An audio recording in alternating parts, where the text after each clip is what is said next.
My girlfriend could never draw the line with her guy friend. I got fed up. I decided I was done, that she could have him. But before we split, I was going to collect some interest. After all, she's going to be someone else's wife. Why should I be gentle? It's time for me to stand up. Turns out, she was so consumed by guilt that to prevent a breakup, she became astonishingly obedient. Cooperative even. Later, after I made it clear we would never get married, her mother pressured her into marrying that passive-aggressive snake. Huh, the tables have turned. Now it's my turn to have her at my beck and call. Time to play his game, but better. 1. Giving up the night settled in. I sat at the dining table, staring at the message on my phone screen. Hey, honey. The office just called an all-nighter. Project deadline got moved up. I'm going to be late. You go ahead and eat. Don't wait for me. The text came half an hour ago. The food on the table was already cold. The anniversary dinner I'd carefully planned was, once again, a joke. I forced a smile, texted back a habitual, okay, and tossed my phone aside. Freaking work again. This was the 3rd time this month. Every time, it was a last-minute emergency. Every time, it was a project deadline. And every time, I was the one left staring at a cold meal by myself. I tipped my head back and downed half a glass of red wine, a familiar irritation churning in my gut. Just then, my phone lit up again. An Instagram notification. I tapped it open. A photo filled the screen. In an open-concept kitchen, she stood with her back to the camera, wearing an apron, her slender figure bent over a skillet. The table was set with wine, candles, and 2 place settings. The caption, that warm, home-cooked feeling. Thanks to my own personal secret chef, heart emoji, posted by Ethan, her friend. My fingers clenched into a fist. All-nighter. Project deadline. Don't wait for me. Huh. So this was her overtime. Cooking for Ethan. I stared at the photo, a knot tightening in my chest. It's him again, Ethan. Her platonic guy friend. Her best friend from college. He helped her once when she was a new hire, and ever since, I owe him one became her go-to excuse. He's just a friend. You're overthinking it. There's really nothing going on between us. That was her script every time we fought. But every time, she'd bail on me for him, lie to me for him, give me the silent treatment for him. And now she was straight up lying about work to go cook his place? I took a deep breath. 0 likes, 0 comments. Damn, he must have posted it so only I could see it. Unbelievable. I scoffed and took a screenshot. Ethan was doing this on purpose. He was provoking me. And my girlfriend, Chloe, was at his apartment right now, in an apron, making him dinner. Fine. Just fine. I shut off my phone and polished off the rest of the wine. The alcohol burned in my stomach, but my mind was crystal clear.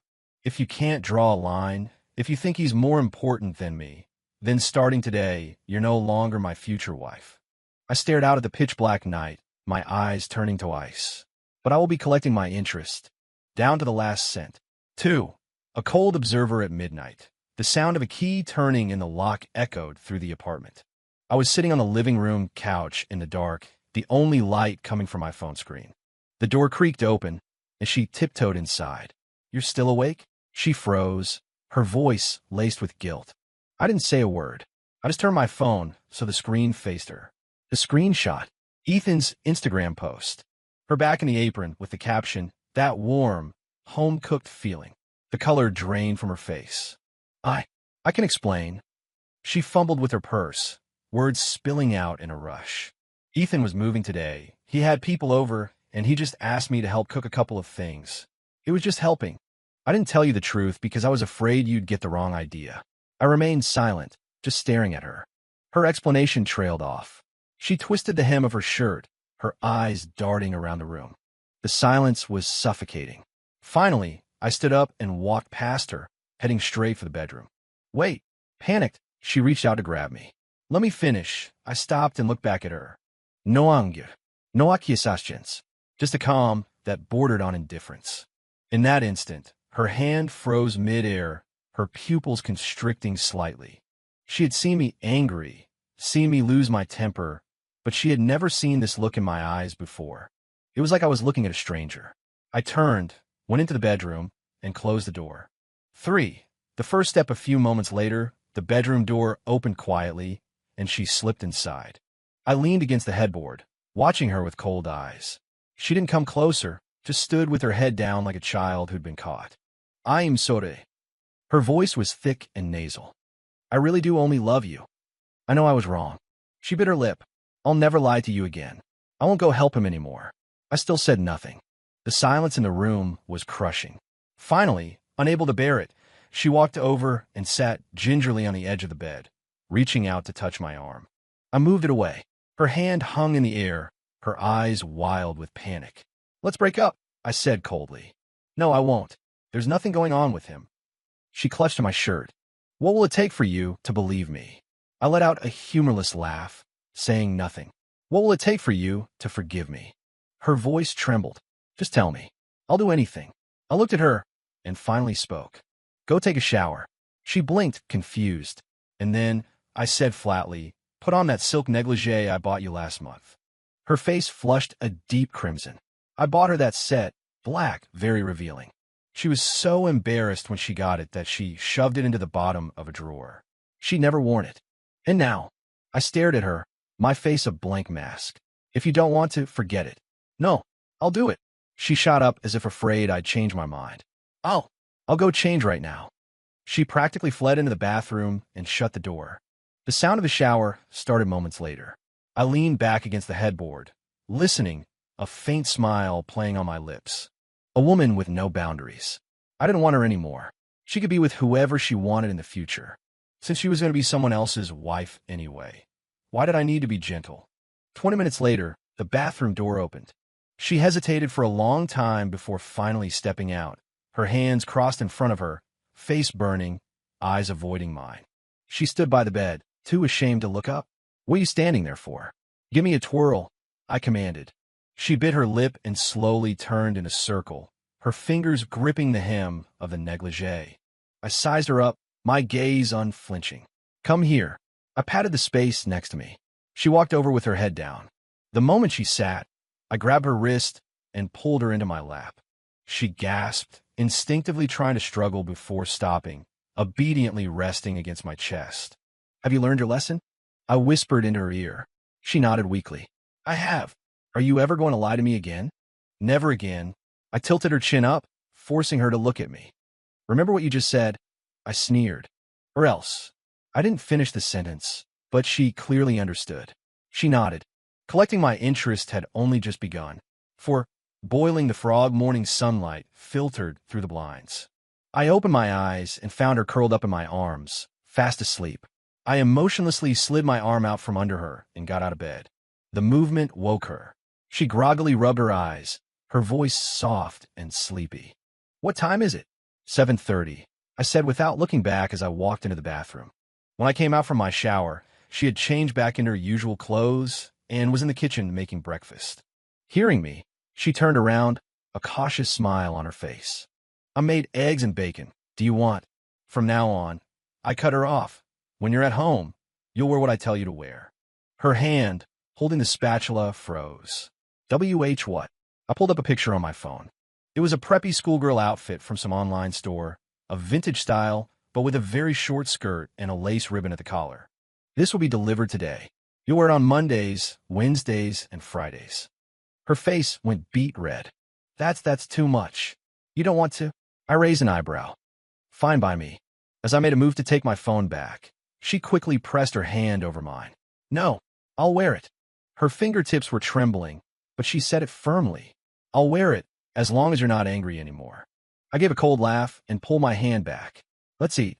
As if granted a pardon, she hurried to put the breakfast on the table.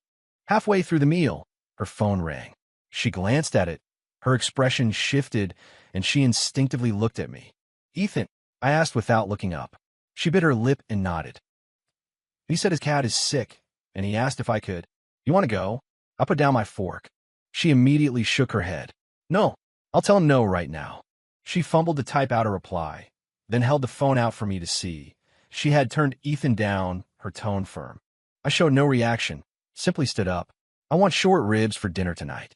Okay, I'll buy them after work, she promised, her eyes lighting up as if this were the greatest gift in the world.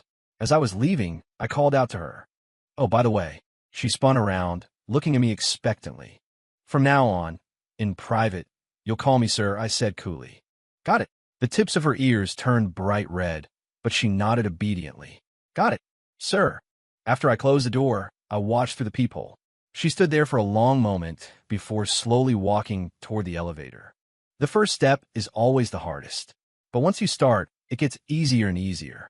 I picked up my phone and saw Ethan had posted another Facebook status visible only to me. Some people just don't understand boundaries, smiley face. The picture was of an empty cat carrier, clearly complaining that she'd refused to help with his cat. I smirked and saved the screenshot. Thanks for giving me another reason, you passive-aggressive snake. 5. A change of pace on the weekend, I leaned back on the couch, watching her busy in the kitchen. She was wearing a simple beige house dress, the hem swaying gently as she chopped vegetables. Come here. I crooked my finger. She immediately put down the knife, wiped her hands on her apron, and hurried over. What is it? Change your dress. I scrolled through my phone and pulled up a picture. This one. The package is in the bedroom. Go open it and put on. On the screen was a black, lace-trimmed dress that barely reached mid-thigh. A few of the more interesting outfits I'd ordered from Amazon had arrived. This was the most normal of the bunch. What's that? You say cheap clothes are bad for your skin? Not my problem. She's not my wife. The tips of her ears instantly turned red. She nervously fiddled with her apron strings. It's too short. I put my phone away, my tone flat. Suit yourself. She stood there, conflicted, for a long moment before finally turning toward the bedroom. I'll go change now. 10 minutes later, she shuffled out. Give me a spin. She bit her lip and slowly turned in a circle. Very nice. That dress looks great on you. Wear it on the weekends from now on. I patted the cushion next to me. Come here. She obediently came and sat on the floor next to my legs. Let me hear you say it, I said, tilting her chin up. Sir, she whispered. Didn't hear you. Sir, she yelled, squeezing her eyes shut, her whole body trembling. I kissed her forehead, satisfied. Good girl. Just then, her phone lit up. A message from Ethan was displayed prominently on the lock screen. Thanks for helping me organize my place the other day, Hart. I scoffed and tossed the phone aside. Her whole body went rigid. I'm sorry, it was just that day when I was cooking. I tidied up the kitchen a bit. No need to explain. I stroked her long hair. Go make dinner. I am hungry. My tolerance was more agonizing for her than my anger. Even at dinner, she kept putting food on my plate, her eyes cautiously trying to please me. Can't you make something else? I'm getting sick of short ribs every day, I said suddenly. What do you want to eat? I'll go buy it. Whatever. I cut her off. But you need to make something different every day. Like that pineapple braised beef recipe that's all over TikTok. I saw a flicker of hesitation in her eyes, but it was quickly replaced by a nod. I'll do my best to make it perfect. Before bed, Ethan posted another Facebook status visible only to me. A lonely night, missing the days when I had company. The picture was of the teddy bear Chloe had given him. I screenshotted it, saved it, and turned off my phone. 6. Swan Lake on another weekend evening. Moonlight streamed through the floor-to-ceiling windows, bathing the living room in a silver glow. She was kneeling by the coffee table, clumsily trying to massage my shoulders based on an online tutorial. The schoolgirl outfit fit her perfectly, the short skirt shifting with her every move. Sir, is this pressure okay? She asked timidly. I didn't answer, just held my phone out in front of her. The screen showed Ethan's latest Facebook post, a picture of a single movie ticket stub, captioned, "A movie for one." A little lonely. Her fingers froze. Her massage stopped. Want to go keep him company? My voice was flat. No. She shook her head frantically. I was just what? I turned to face her, looking directly into her eyes. Feeling sorry for him, she trembled, unable to meet my gaze. Of course you do. You still care more about him. After all, he misses all those times you kept him company. That's not it. I love you, I just feel guilty. That's why I didn't say anything. She rushed to explain. He helped me before, and he kept asking for favors, so I felt bad turning him down. I suddenly smiled, reaching up to cup her cheek. Since you feel so guilty, why not show it with your actions? She looked up confused. I pulled back all the curtains. Across the way, the windows of the neighboring apartment building were all lit up. Right here, I pointed to the spot where the moonlight was brightest. Dance Swan Lake for me. But I just stared at her. She fell silent. And then she began. 478 words of intimate, emotionally charged description removed for adaptation. By the time the dance was over, her face was streaked with tears. She stumbled into my arms, her body ice cold. What are you crying for? You danced beautifully. She trembled violently in my arms, clutching my waist tightly. I won't do it again. I really won't. My phone buzzed. Ethan had updated his status again, a photo of an empty coffee cup. Caption, not even anyone to talk to. I sneered and tossed the phone aside. Your loneliness is not my problem. This is my time now. 7. The lie at 1 in the morning. The vibration of a phone woke me up. She tiptoed out of bed and went to the balcony to answer the call. Don't lie to me. My boyfriend already misunderstood because I was helping you. Her hushed, fragmented voice drifted in. Really? How could this happen? Don't panic. I'll be right. I switched on the bedside lamp. She spun around in panic, and the phone clattered to the floor. Yes, sir. She scrambled to pick it up. My best friend just got dumped. She won't stop crying. I watched her performance quietly, my eyes scanning the jacket she'd hastily thrown on and the corner of a box of stomach medicine peeking out of her purse.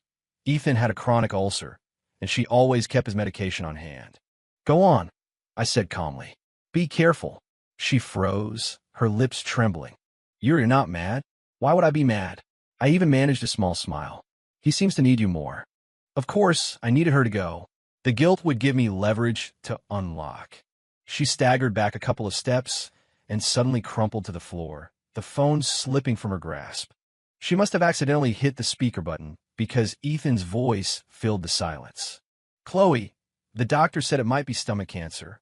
I'm so scared. Can you just... She fumbled to end the call and looked up at me. I'm sorry. Elite. It was him. I know. I cut her off, my voice terrifyingly calm. Go. Don't let his condition get worse. This unnatural display of understanding completely broke her. She threw herself at my legs, sobbing hysterically. I'm not going. I'm never going again. Please, don't be like this. I pried her fingers off me and took a coat from the closet. It's hard to get an Uber this late. I'll drive you. She stared at me like I was a monster, shaking uncontrollably. When we pulled up in front of Ethan's apartment building, she gripped the seatbelt, refusing to get out. Sir, can we please just go home? I leaned over and unbuckled her seatbelt, even taking a moment to smooth her messy hair. He's waiting for you. That was the last straw. She suddenly started hitting her own head in a frenzy of despair. I was wrong. I really know I was wrong. I grabbed her wrist to stop her from hurting herself. In the rearview mirror, I saw Ethan standing at the building entrance, his face dark as he watched us. Go on, I said, releasing her. Don't keep the patient waiting. She stumbled out of the car, took 2 steps, and then looked back, her eyes filled with the desperation of a drowning person. I gave her a little wave and hit the gas. In the mirror, her figure grew smaller and smaller until it was swallowed by the night. Back home, I opened Facebook.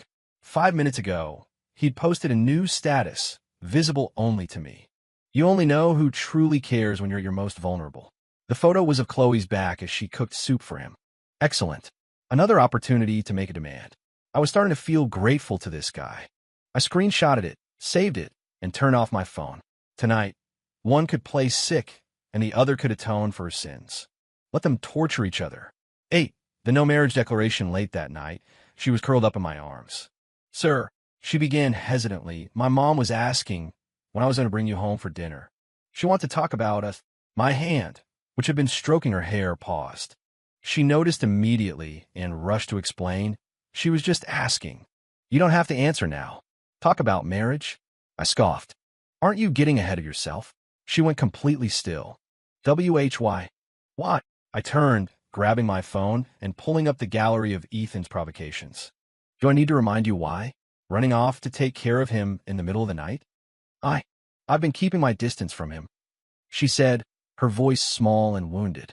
Really, you've seen, for the last 2 weeks I haven't. Not enough? I interrupted. It will never be enough. She sat on the bed, stunned. Listen to me, I said, putting the phone down. I will never marry a woman who can't untangle herself from another man. As for Ethan, I leaned in close, watching the color drain from her face. You two are perfect for each other. You should just get it over with. She looked as if she'd been struck by lightning. But this whole time, her voice broke. I thought we were so mutually beneficial. That's all, I said with a cold smile. You didn't actually think I'd forgiven you, did you? Her face was ashen. Tears welled up and streamed down her cheeks, but she bit her lip so hard she didn't make a sound. I lay back down, turning my back to her. Stay or go. Your choice. The room was deathly quiet. After a long time, I felt the mattress dip beside me. She carefully pressed herself against my back, burying her face between my shoulder blades. I'm not leaving, she sobbed. Even if we don't get married right now, I want to stay with you. I didn't respond. I just closed my eyes. I'll prove it to you. I'll make you forgive me, she whispered, her words punctuated by ragged sobs. Stop crying, it's annoying, I snapped, getting up and heading to the bathroom. As the hot water hit my skin, I could hear her rummaging through drawers in the bedroom. When I came out, she was sitting on the bed, wearing that ridiculously sexy negligee again, and in her hand, Sir. She looked up, her face a mess of tears. Please give me a chance. I'll do anything. I looked at her, so pathetically debasing herself, and a strange wave of irritation washed over me.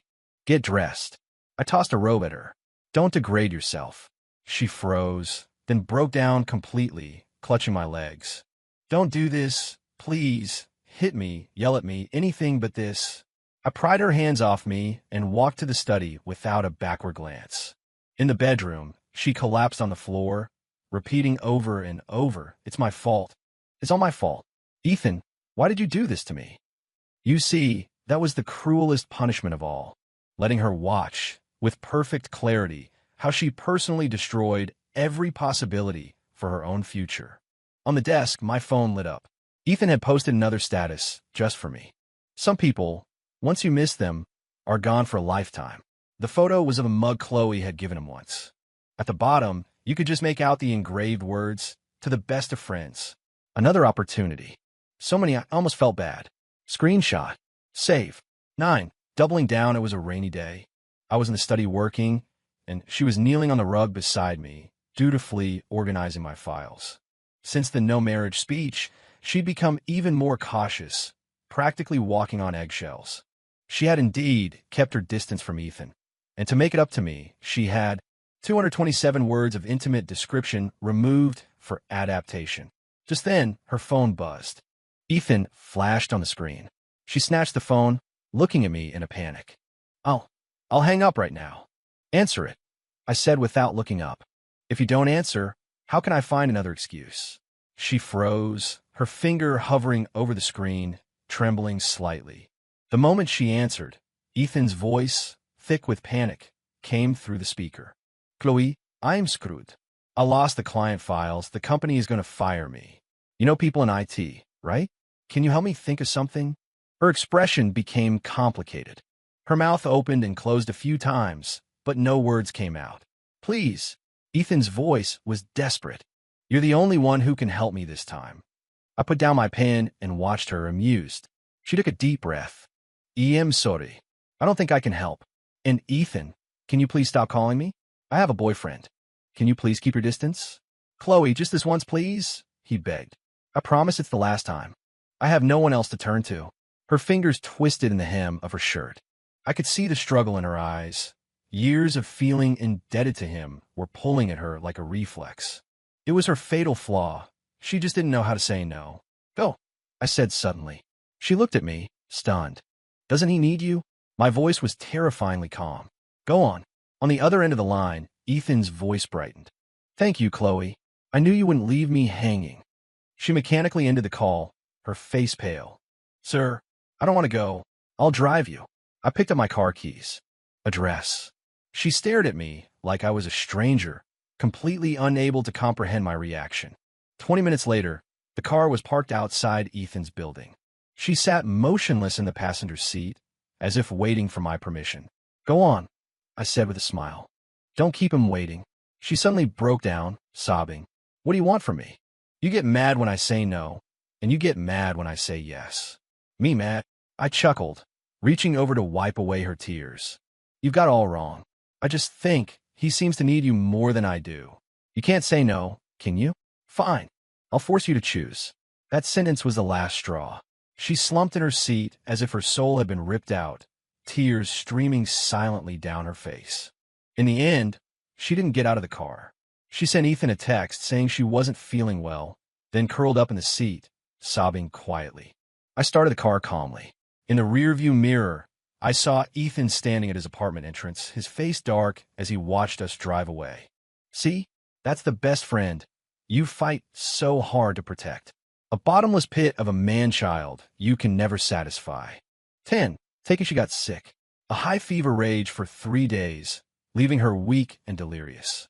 The doctor said it was a compromised immune system brought on by long-term stress.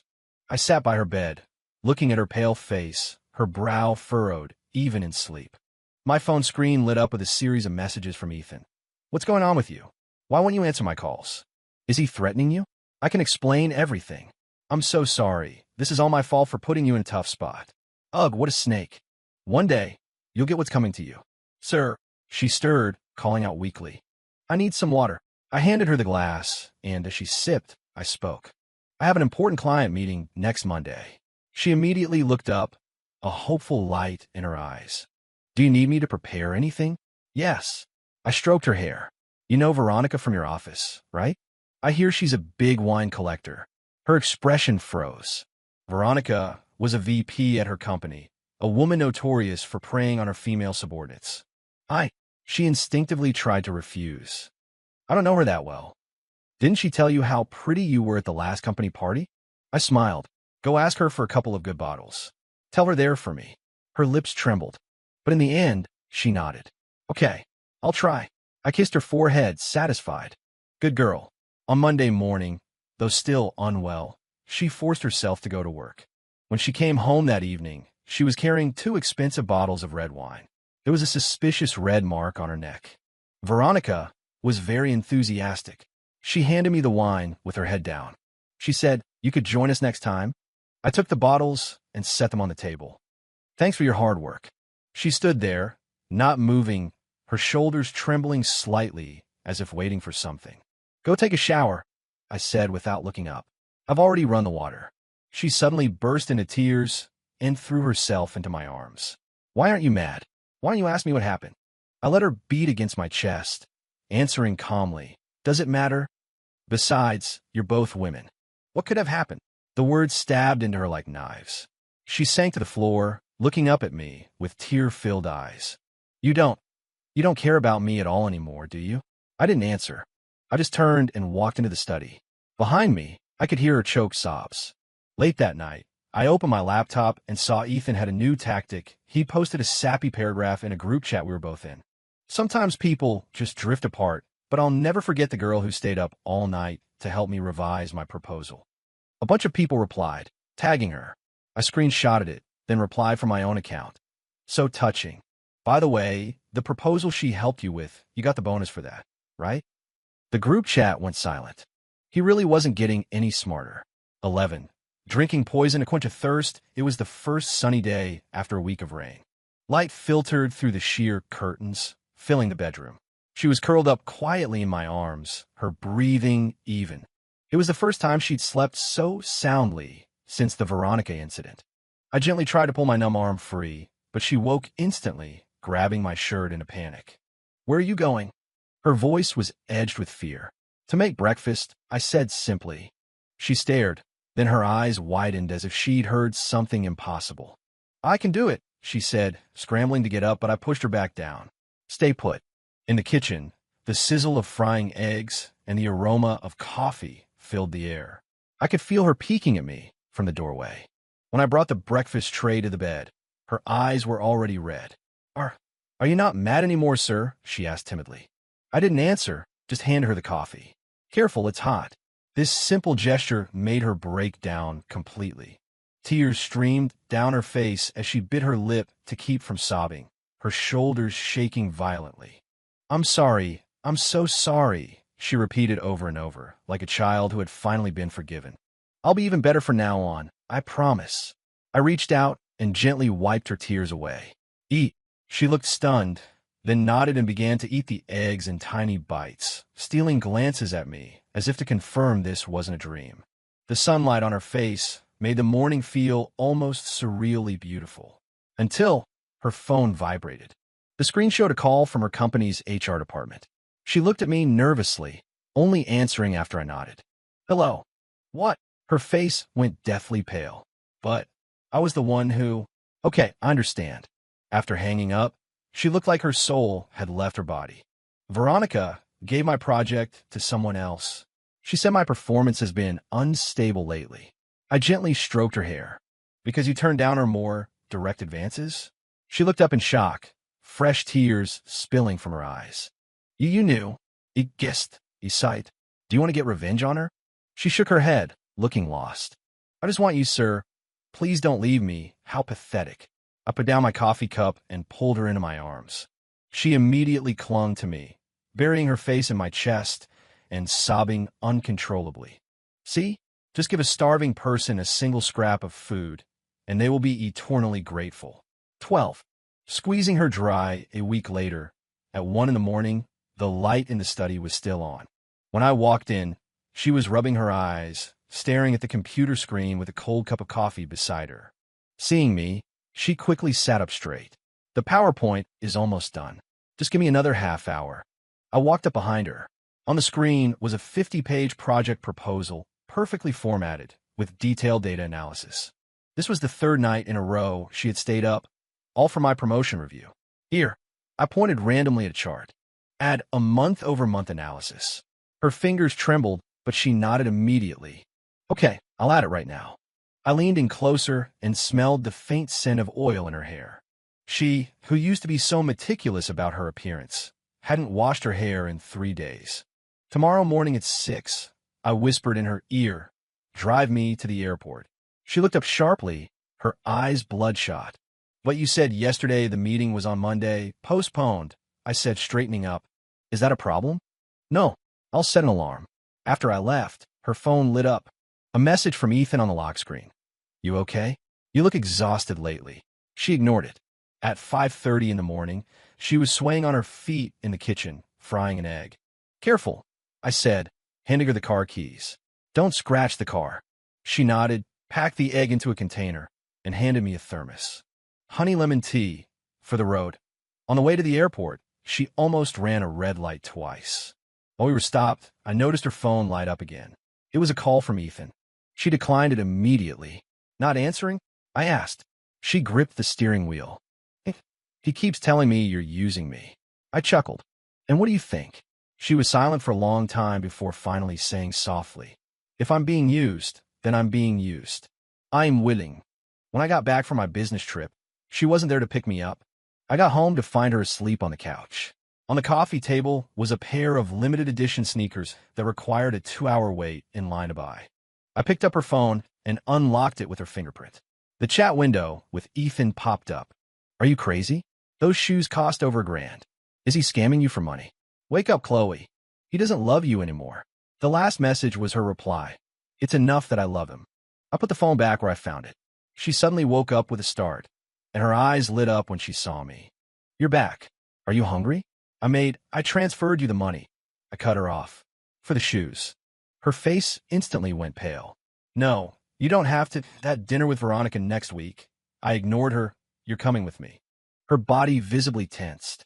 Okay, she said, looking down. I turned to go take a shower. Behind me, I heard her muffled sobs. As the hot water came down, I heard her phone ring again outside. This time, she turned it off completely. 13. PUA for life. The sound of her retching echoed from the bathroom. I pushed open the door to find her collapsed on the tile floor, her forehead pressed against the cool porcelain of the tub. 3 days of schmoozing with Veronica had caused her ulcer to flare up again. Take your medicine. I handed her a glass of warm water. She looked up, startled, a flicker of light in her cloudy eyes. Thank you. The medicine was bitter, but she smiled like a child who'd just been given candy. Later that night, under the soft glow of the bedside lamp, she was curled up in my arms for the first time since the no-marriage declaration. Sir, her voice was hoarse from crying. That project with Veronica, I closed the deal. I knew. The finance department had received the down payment yesterday. This deal would get me a double promotion. Good. I brushed the damp hair from her forehead. What do you want to eat? A reward was in order for such a significant sacrifice. She went rigid, as if she couldn't believe what she was hearing. Just the ramen place downstairs from the office, she stammered. Is that okay? How pathetic. The girl who used to frequent high-end restaurants was now asking for a $12 bowl of noodles. We'll go for lunch tomorrow. I kissed her forehead. The simple gesture made her eyes well up. I'll work even harder from now on. Please don't what? Don't abandon her? Don't give her the cold shoulder? Or don't cruelly snatch away the oxygen just as she's about to drown. I didn't answer, just patted her back rhythmically, like soothing a child after a nightmare. The ramen shop was bustling. She took small sips of broth, glancing at me every so often as if to confirm it wasn't a dream. The sun through the window illuminated her face, making the dark circles under her eyes impossible to hide. Sir, she suddenly worked up the courage. Your birthday is next week. Is the proposal finished? I interrupted. Her chopsticks clattered against the bowl. The last section is almost done. I want to see it tonight. Okay. She nodded immediately. I'll go back and finish it right now. She fumbled for her wallet, but I had already paid with my phone. The small act left her frozen in place. On the way back to the office, her phone rang 7 or 8 times. Finally, she couldn't take it anymore and just turned it off.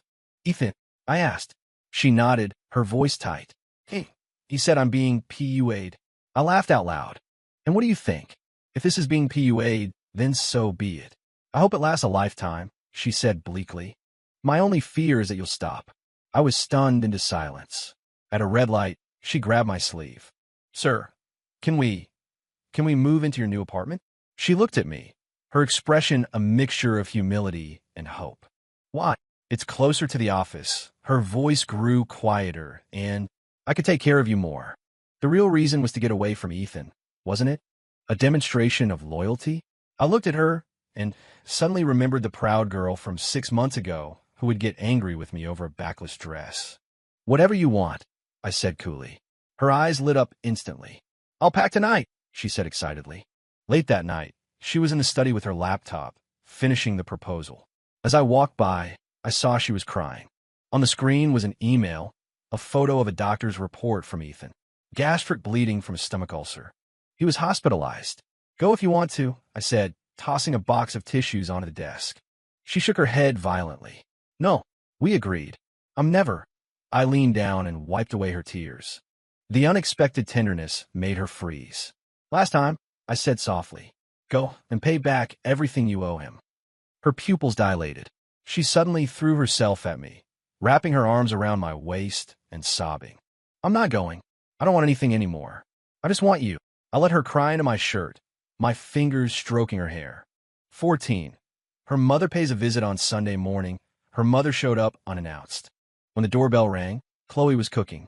The sound made her jump, and hot liquid splashed onto the back of her hand, leaving an angry red mark. I'll get it. I stopped her from checking the burn and went to the door. Standing outside was a well-kept middle-aged woman. I could see Chloe in her features, but her gaze was much sharper. Hello, Mom. I stepped aside to let her in. So you're Chloe's boyfriend? Her mother looked me up and down. I hear you've been living together for 2 years. Her mother picked up a teacup and spoke slowly. That nice young man, Ethan, came by the house yesterday. Brought a lot of gifts. I could see Chloe tense up. He said you two have had some misunderstandings lately. Her mother gave me a meaningful look. Young people need to have some decency when they're dating. I just smiled and said nothing. Oh, by the way, her mother suddenly turned to Chloe. Ethan got a promotion.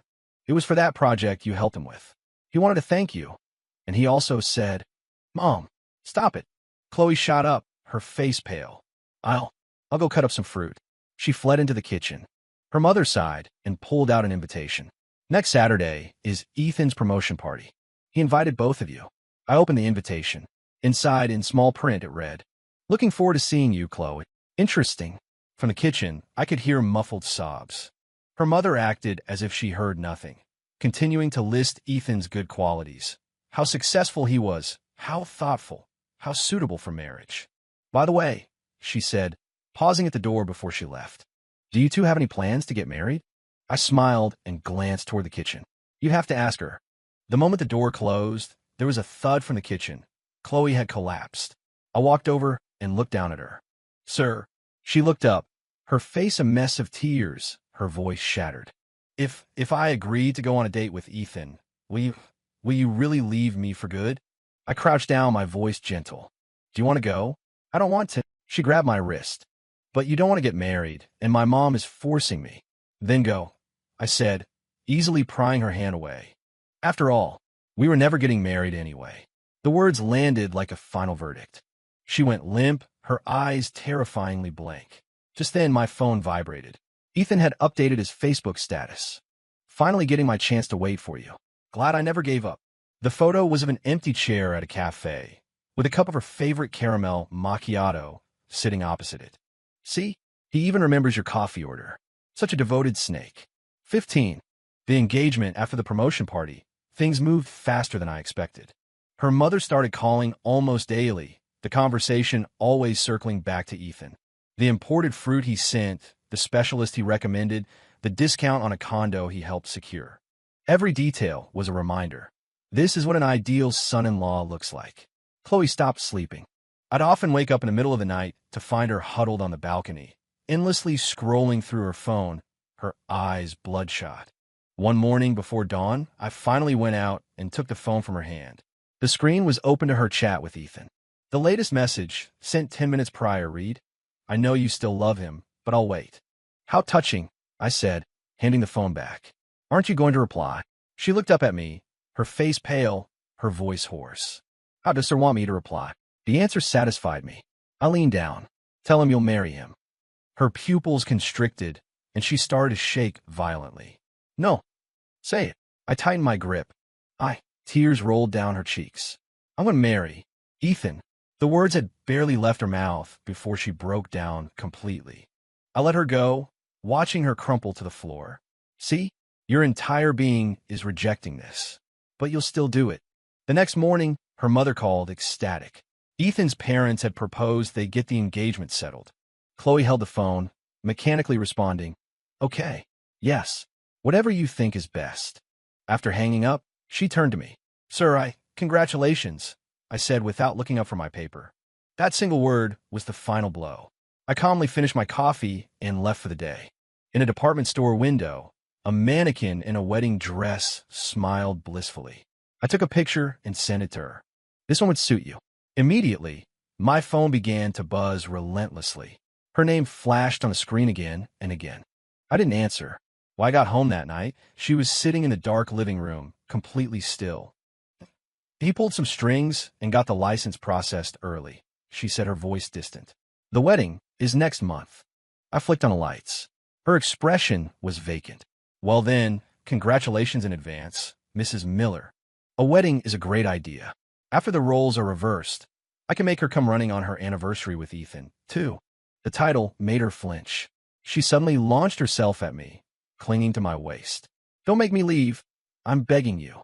I can still be with you, just like before. I looked down at her pathetic state and suddenly remembered the first time I saw her, smiling in the sunlight of the university library. How long ago that felt. All right, I said. She looked up, stunned, unable to believe her ears. It's perfect, actually. I stroked her cheek. I've been needing a friend. I can call any time. Outside, the first cicadas of summer began their deafening chorus. 16. The sacrifice the night before the wedding. It was pouring rain. I stood on the balcony, smoking, and watched a stumbling figure run through the downpour. She didn't have an umbrella. Her white dress was soaked through, clinging to her body. The doorbell rang 3 times before I leisurely went to answer it. She stood on the doorstep, dripping wet, her makeup ruined, clutching a bag in her right hand.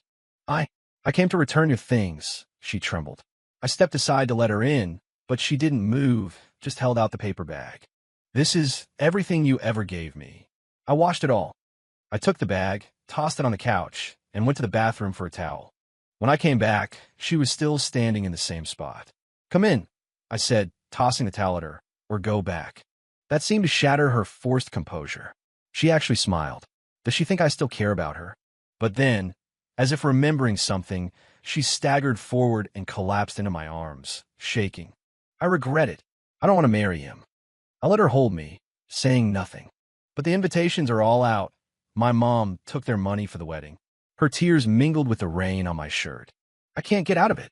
And I asked coldly.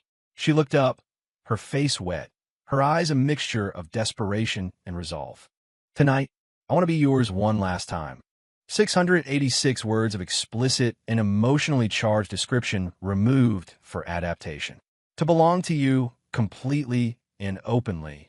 And so, during which, finally, hours later, she was curled up in my arms, just like countless nights before. Sir, will you run away with me? Don't be ridiculous. That single phrase crushed her. She was silent for a long time. Write me an IOU. Considerate payment for all my trouble lately, I said shamelessly. After all, I've put in so much effort. And it was, okay, it's not really about the money.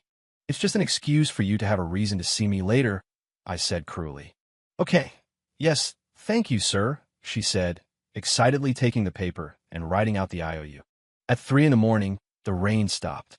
She got up quietly, carefully erasing any trace of her presence. At the door, she looked back one last time, her eyes empty. Goodbye. The moment the door clicked shut, my phone lit up. Ethan had posted on Facebook, marrying the girl of my dreams tomorrow. Can't sleep. The picture was of a pair of elegant wedding rings. I opened the comments and slowly typed. Congratulations. Make sure she drinks some warm water. She just got caught in the rain. After hitting send, I turn off my phone. Happy wedding day, Ethan. I wonder how you'll feel when you see my little provocation. 17. Paying a debt. I didn't go to the wedding. That night, I got a text from her. He got drunk today. Nothing happened. Tomorrow I'll tell him and let him think, good. Then for the rest of this month, don't, I replied. Okay, sir. See you, Snake. It's my turn now. Isn't this what you call karma? The morning after the wedding, she showed up at my door. Sir, I brought you breakfast, she said quietly. I'll leave right away. I stepped closer, smelling the faint scent of her body wash. Running out on the first day of your marriage, I whispered in her ear. Aren't you afraid people will talk? She flinched, and tears instantly welled in her eyes. He's asleep. I snuck out. Go home, I said, straightening up, my voice cold. Don't give people a reason to talk. She bit her lip so hard it must have hurt, then suddenly grabbed my wrist. Sir, last night, I swear nothing, it doesn't matter. I shook her hand off. You're not my wife. That sentence completely broke her. She stumbled backward, then turned and ran into the rain, forgetting her umbrella. A few days later, at 2 a.m, my phone screen lit up the darkroom. You up? Less than 3 seconds after I sent the text, the indicator showed she was typing. Yes, sir. I could almost see her scrambling out of bed. That's $6,800 I lent you. Time to pay up. The cursor in her text box blinked for a long time before she replied. Can I transfer it to you tomorrow morning? I deliberately waited until 3 a.m. to respond. Transfer it now. 5 minutes later, a notification from my bank app popped up. A deposit of $8,760. Principal and interest paid in full. Another text followed immediately. The extra is interest. I'm sorry it took so long. I smiled and called her. I could hear her suppressed breathing on the other end. She was probably hiding somewhere to take my call. I hear your husband knows Christian at Longhurst Capital. I get straight to the point. Yes, but set up a dinner with him tomorrow. I cut her off. I need his approval on a project. After a long silence, she whispered, Okay, I'll try. By the way, sir, I haven't let him for the past few days. I told him I wasn't feeling well. Good, very obedient. Suddenly, I heard a door slam in the background, followed by Ethan's irritated voice. Who are you talking to in the middle of the night? The line went dead. The next day at noon, she sent me the location of a restaurant with a message. He said something came up and asked me to keep you company first. When I arrived, she had already ordered all my favorite dishes. Where's Chun? I asked. She answered nervously. He said to schedule a time directly with his secretary. I put down my chopsticks. So you lied to me? Or did you just want to see me? No, she grabbed my hand in a panic. I really begged him, but he insisted. Before she could finish, her phone vibrated. A call from Ethan. Forget it. The usual spot tonight, I said, getting up. 10 o'clock. But today is our dinner with his parents? I paused. All the more reason to celebrate. As I walked out of the restaurant, I glanced back. She was still sitting there, staring at the untouched food. At 9:50 p.m., she appeared outside the bar. She was wearing a red dress and a silk scarf around her neck, her makeup perfectly done. "Sir," she handed me a file folder. The contract, signed by Mr. Chun. I opened it. It was the pricing agreement, the hardest part of the deal. "How did you manage it?" She stirred her drink, looking down. "His son wants an internship at Ethan's company." I raised an eyebrow. "And so I promised." Her voice got quieter. "I'd have my husband save a spot for him. So, a trade of favors. Except I got the benefit, and Ethan took on the risk." I suddenly laughed out loud. How ironic. She was using her new resources to pave the way for me. This was 100 times better than marrying her and being tormented by Ethan every day. "To you," I said, raising my glass. "Mrs. Miller." The title made her flinch, and she spilled half her drink. "Yes, sir." She suddenly grabbed my hand. "Can I ask you for a favor?" "What is it?" "Next time," she said cautiously, "could you please not ask me to meet on a Wednesday?" "Why?" "Because every Wednesday, we have to go to his parents' house." "Well, that depends on your performance," I said, tilting her chin up. 366 words of intimate description removed for adaptation.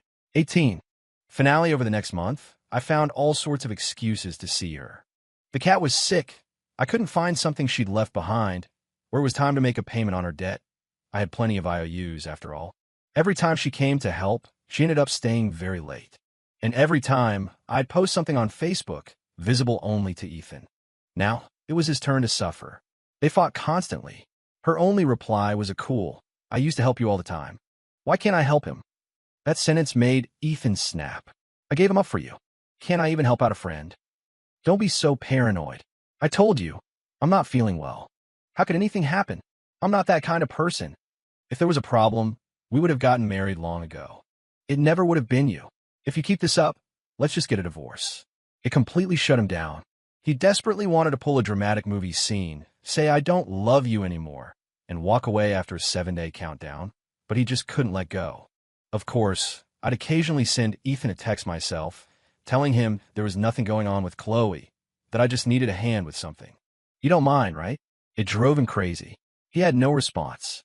After all, I was just using his own playbook against him, only better. Ethan's past behavior also gave Chloe the perfect excuse to claim he was being suspicious, so they started sleeping in separate rooms. Poor Ethan thought it was because of what happened on their wedding night.